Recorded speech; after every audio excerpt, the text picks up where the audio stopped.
Hi everyone, I'm Spiro for Newsbud.com.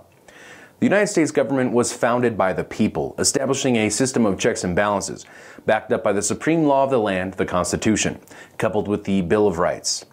Public service within the government was never meant to be a lifetime job, yet the majority of those who have positioned themselves within the government have turned public service into a lucrative, lifelong career, despite the best interests of the people, the country, or the Constitution they swore to uphold against enemies foreign and domestic. The truth is, the majority of politicians on both sides of the aisle could give a damn about you, your rights, this nation's sovereignty, and the Constitution. There are many powerful entities who hold heavy influence over those within the United States government, setting policy, steering the agendas, and writing the legislation. Among them, the Israel lobby, the defense industry, the financial lobby, big pharma, big oil, and the tech industry, just to name a few, all of which hold significant influence over the decision-making in the United States. But greasing the wheels of corruption is not only reserved for the Fortune 500 companies and the political elite. In this Newsbud community exclusive, we're going to take a closer look at a man whose organization holds more power and influence than the richest man in the world, Bill Gates.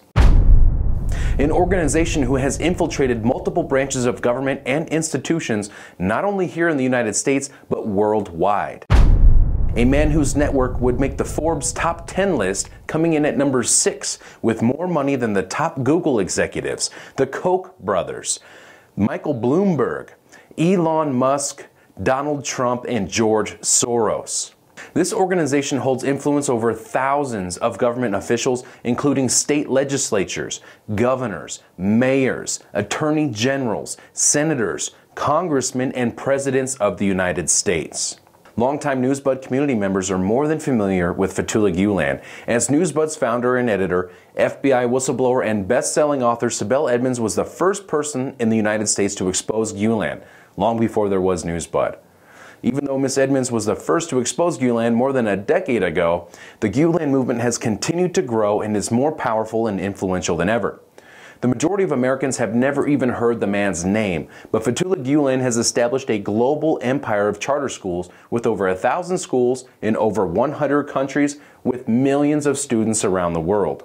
The Gulen network has amassed a worldwide criminal network involved in money laundering and drug trafficking.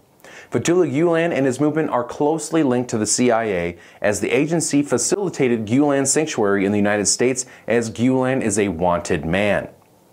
The Gulen movement / CIA is also said to be responsible for the recently failed and bloody coup attempt in Turkey last year in 2016. Let's start with the man who's been referred to as Gulen's golden boy here in the United States, Bilal Ekşili, who was one of Gulen's main lobbyists here in the U.S. It appears Ekşili recently replaced Kemal Aksouz, who was one of Gulen's top men in the U.S., who reportedly left the country shortly after he was named in an ethics violation probe by the U.S. House Ethics Committee. The investigation was ultimately dropped, stating the 10 members of Congress who were being investigated were misled about an all-expenses-paid, lavish trip they took that was paid for by an Azerbaijan state oil company. Ekşili has been a very busy man. In Indiana, he opened up many new Gulen-inspired schools that were later raided by the FBI. The Niagara Foundation of Indiana plays an important role in bringing local leaders and people from different faiths and cultures together for the purpose of friendship and peace. Not before Ekşili received an award in 2008 from the then FBI Director Robert Mueller. Mueller was recently outed by FBI whistleblower and founder of Newsbud Sibel Edmonds for protecting Fethullah Gulen and his criminal organization while heading the FBI, thwarting investigations and signing off on multiple state secrets privilege gag orders on Ms. Edmonds, preventing her from exposing Gulen's criminal activity. Let's hear from the award-winning filmmaker who produced a documentary film on Gulen's charter schools, Mark S. Hall. When we first started shooting Killing That in 2011, there were 33 Gulen charter schools in the state of Texas. There are now approximately 55, and we anticipate that 8 new schools will open in Texas this year. There are a total of 167 Gulen taxpayer-financed charter schools in the United States. They're in 26 states, plus the District of Columbia. There have been several FBI raids on the Gulen charter schools in the United States. I do believe it's around 6 various states now have had Gulen charter schools raided by the FBI.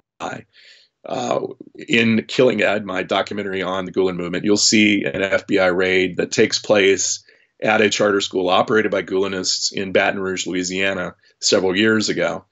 And the FBI has done several other raids like this around the country. Many of those investigations still seem to be ongoing, even though some of those investigations are in their 6th or 7th year. We don't know exactly why the FBI hasn't been able to deport or at least bring charges against members of Fethullah Gulen's movement who have, very clearly bribed public officials, skimmed money out of federal contracts, discriminated against teachers and students and so forth. There seems to be enough evidence, in my opinion, that at least some of these gentlemen operating within the Gulen movement should be charged and perhaps deported for illegal activities here. We don't see that. We don't see much action taking place, at least from the FBI, and the FBI will not comment. Ekshili has also run several different Gulen-affiliated NGOs, currently heading the Washington Strategy LLC. But before that, Ekshili took over the lead position of the Turquoise Council, filling the vacancy of Gulen's previous #1 man, Kemal Aksus. The Turquoise Council is a key conduit for the Gulen movement to lobby U.S. politicians, essentially bribing them with lavish gifts and all-expense-paid trips to Turkey. Here's a look at some of the elected officials in the United States attending a Gulen-sponsored event with the Turquoise Council. I thank Congressman Al Green for his condolences, sharing his deepest sympathy with the victims of flood in Istanbul. Thanks to Congressman Green for his leadership as acting as the co-chair of tonight's dinner, and we have something modest and humble gift for him. She's a friend of Turkey. She is the member of Turkish Congressional Caucus. She's a friend of us. Let us welcome Congresswoman Jean Schmidt of Ohio, please. And when I was in Turkey a few months ago, among us, we have Congressman Lloyd Doggett, serving the 25th District of Texas. Please welcome Congressman Doggett.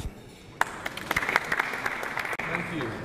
My wife and I have had a chance to travel 5 or 6 times to Turkey. It's really good that the Institute is putting on this event tonight. This Institute promotes Turkic-American relations, and that's a really good thing. My wife and I just got back from visiting Ankara and Istanbul in Turkey, and we think that it was a very valuable experience. I'm on the Armed Services Committee, and one thing that's important to me is to know that Turkey has a strong NATO commitment and relationship. So a lot of the meetings that I had with folks in Turkey revolved around our military relationship. And so I want to commend the Institute for this reception tonight, and especially the Turquoise Council. I'm deeply honored to be invited to participate in this event to the extent that I notice my colleague Congressman Poe is here, and there may be a couple others of us who serve on the House Foreign Affairs Committee. One of the responsibilities that I have as chairman of the House Foreign Affairs Subcommittee on Asia Pacific and the global environment is oversight responsibility over the Central Asian countries.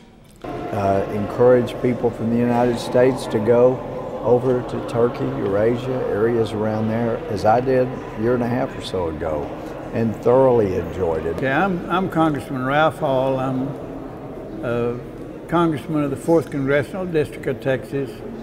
Actually, I'm the senior member. I'm the Dean of the United States House of Representatives, in that I'm the oldest. I'm not the prettiest or the smartest, but these ladies are the prettiest and the smartest. They run my office for me. And I just want to say to the president of the Turquoise organization that I thank him for having me here tonight. I thank them for being here. I think it's highly proper that they be here at this particular time of the year, because decisions are being made at the top by the president. I also want to say that Turkey is a great place to visit. I hope all of my colleagues who haven't had a chance to go there, I see Judge Carter back there and Pete Olson, I hope you guys, if you haven't been to Turkey, get a chance to go. It's a great place to visit. They have a tremendous heritage, and they treat you like you're a real king when you go up there if you're a member of Congress, and I presume they treat everybody like that. So let me just say thank you very much for inviting me tonight. I hope you have a great dinner. I know you will, and anything I can do to work with your organization, all you have to do is give us a call. Thank you very, very much. Really appreciate it. Thank you so much, Congressman. Experience on our trip to Turkey last month. My colleagues from the House sitting at that table over there and I were honored to be guests of our host tonight, and I think we all really enjoyed our time. Turkey is a very beautiful land. The folks from Turkey have come by my office. My my director of legislation just got back from Turkey.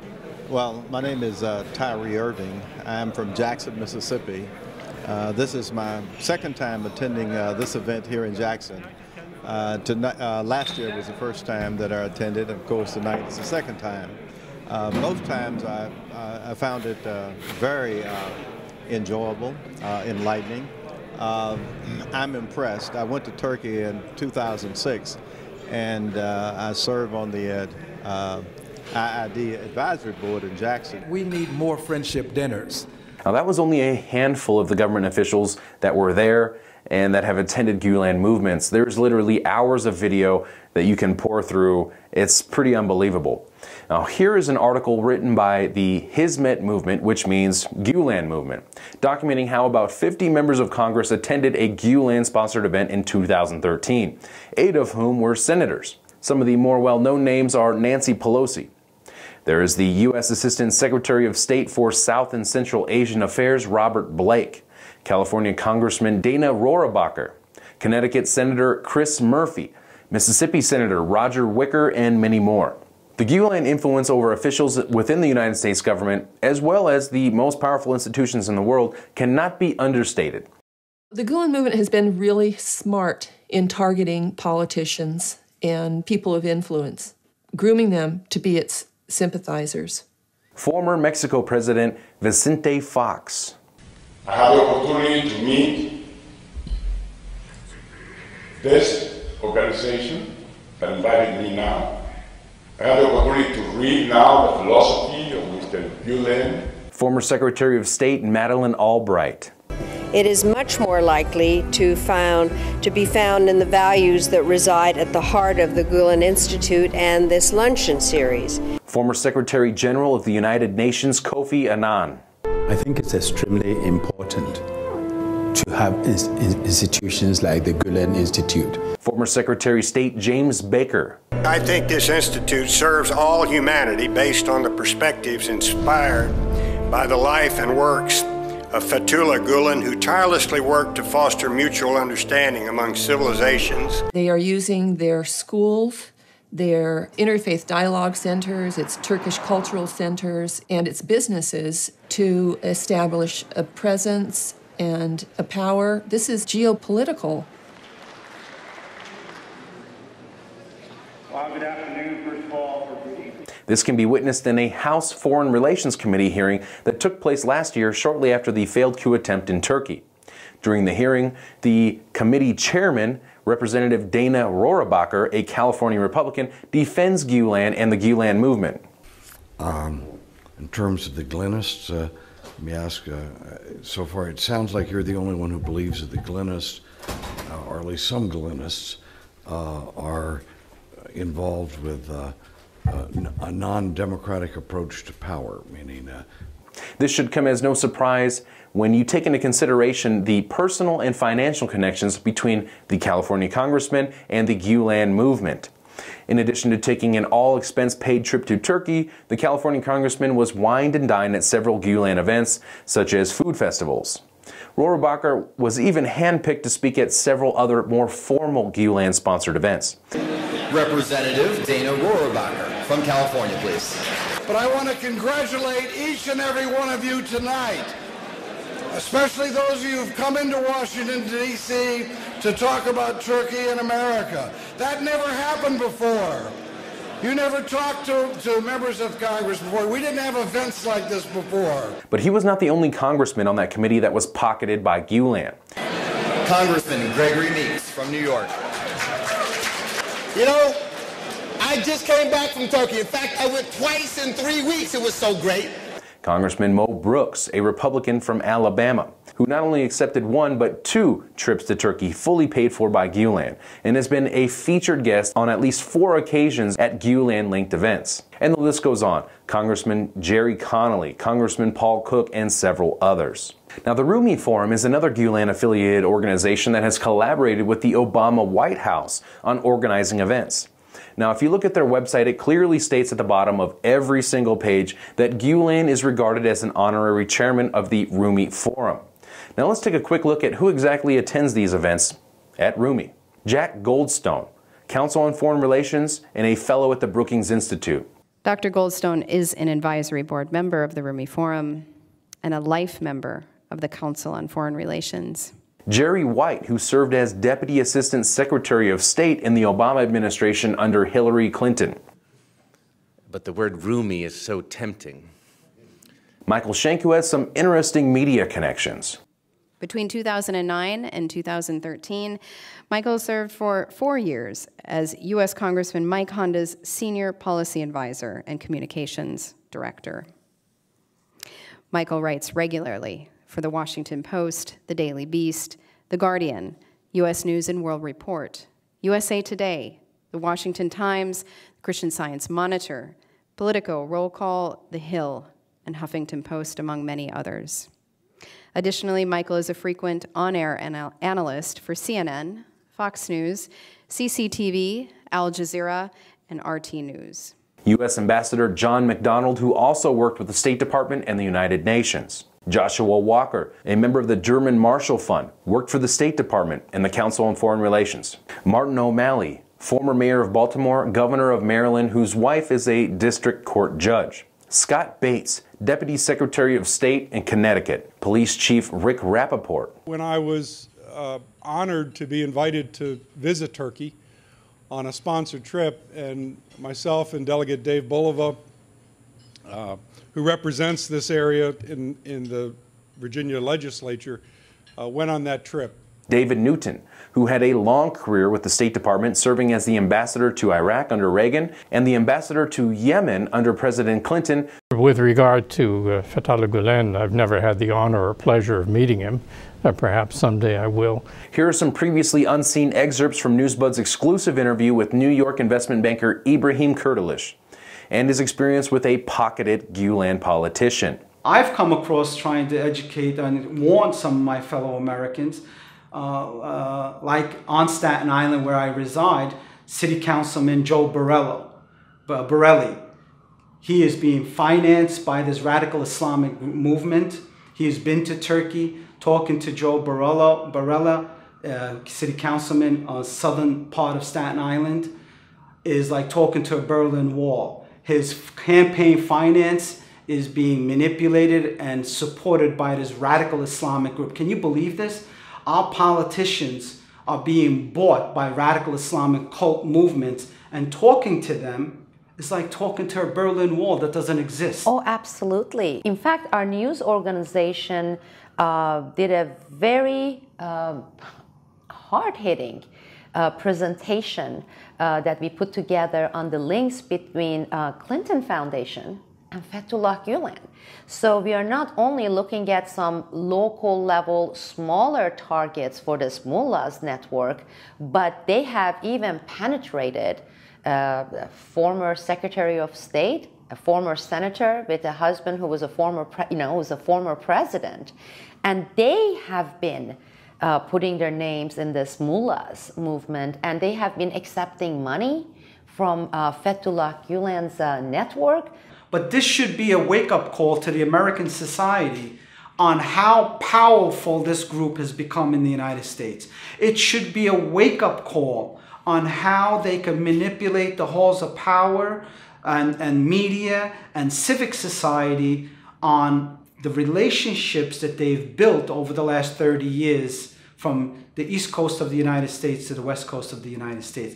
This should be a wake-up call to anyone that has the interests of America in their hearts like I do. The people who vouched for this man to get his green card, they were the CIA people.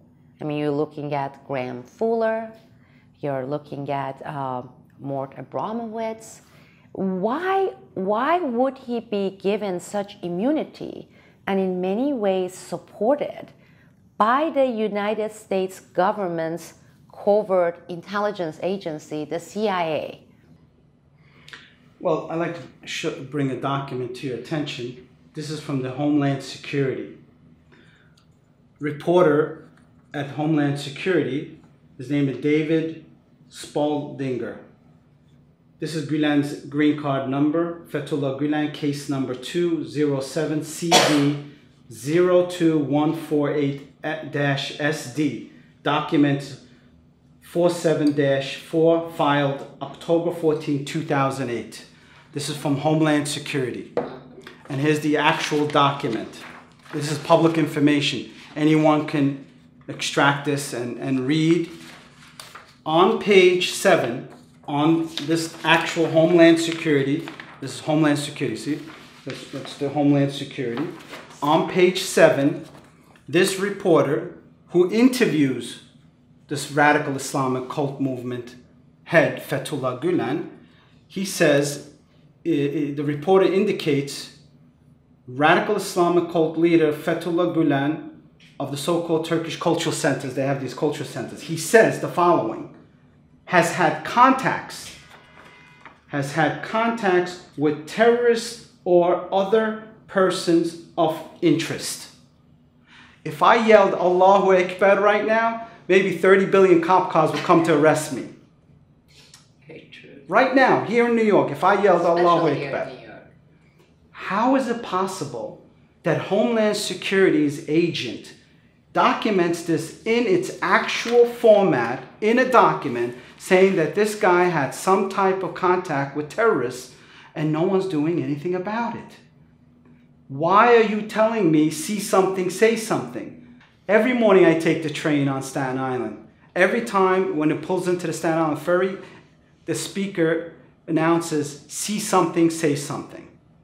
They're asking me if I see something that I should say something to protect our homeland, to protect where we live. I am saying something. There's a terrorist in the Poconos. Nobody's doing anything about it. Why?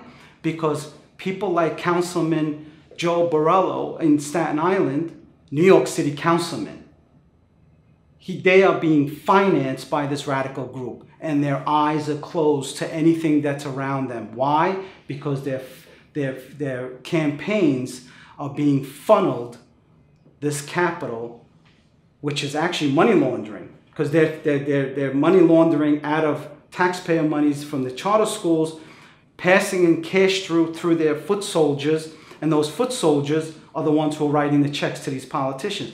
Well, I'm bringing this to the attention of many politicians. Every one of them mute. My local congressman, Congressman Donovan, Dan Donovan. I brought this to the attention of Peter King, who's on Homeland Security Committee. Nothing, no movement. I have brought it to my borough president, James Otto. James Otto told me, Ibrahim, don't bring the matters from over there to here. I'm like, borough president, it's already here. It's your duty to protect us here in the United States. It's your duty to protect Staten Island. Just read what I'm giving you. Now, this is only the tip of the iceberg when it comes to Fethullah Gulen and the Gulen movement. As you can see, literally millions of dollars, some of which is taxpayer money that is provided to the Gulen charter schools, is lining the pockets of government officials. Now, this is happening, or has happened, in the majority of the 50 states here in the U.S. And as you've seen in this video, it's not just congressmen and senators on the payroll. We're talking about government officials on all levels, including state legislatures, chiefs of police, judges, governors, mayors, attorney generals, senators, congressmen, and presidents of the United States. Virtually every branch of government has been infiltrated, including the Justice Department. The Gulen movement has given millions of dollars to the Clintons, as it was under President Bill Clinton when the CIA brought Gulen into the United States, and the U.S. intelligence agencies have been protecting him and running the Gulen movement as part of Operation Gladio B ever since. Now, I can't begin to say enough about the courage of Newsbud's founder, Sibel Edmonds, who has been on record for over a decade exposing Fethullah Gulen and his network, and their connections to the Clintons, CIA, the FBI, and Operation Gladio B for over a decade. Now, this is a very real and very dangerous criminal organization that has been known to silence critics who threaten their operation. Please do not take what we are doing here at Newsbud for granted. The best way to shield us from attacks is to spread the word and share this information. Now, this video and all of Newsbud's videos are available 24/7 to you, the Newsbud community, and now you can share Newsbud's videos with non-members via Newsbud Vimeo On Demand. Now, we'd like to thank you for being a member and for supporting the best news site on the internet. Proudly reporting for Newsbud, I'm Spiro.